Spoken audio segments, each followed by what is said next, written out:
Ինչ ես զգում, որ դու դավաճան ես։ Ես դավաճան չեմ։ Բայց այդ դավաճանությունից է, որ ես սիրում եմ։ Աշխեմ դավաճան։ Ուրիշ բան են հասկանալու։ Ես դավաճան չեմ, հրաչ։ Ես քո վրա նենց հույսեր ունեի։ Մեծ հուսախաբես անում ճիշտն ասած,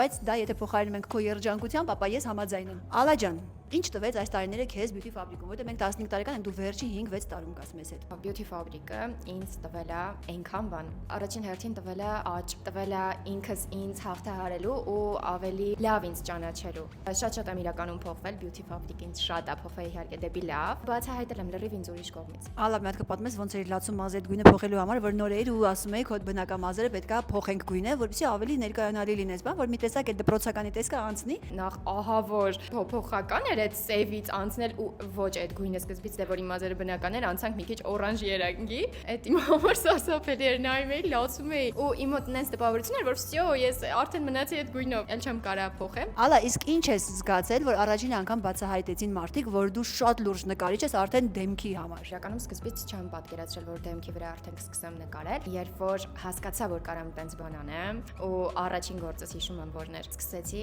ուղակի նոր թևեր, հասկացա, որ վсё, ես գտել եմ մեյքափի մեջ մի հատ ճյուղ, որ այդ իմն է, ու իրականում շատ սիրում եմ։ Բաց չթողես։ Շատ կարևոր է ու շատ զարգացող ճյուղ է։ Մենք տարբերվում ենք նկարիչներ ունենալով տարբեր ոճերի մեջ աշխատելով։ Քո ձեռքը մեր սրահում անփոխարինելի է։ Ուրախ եմ շատ։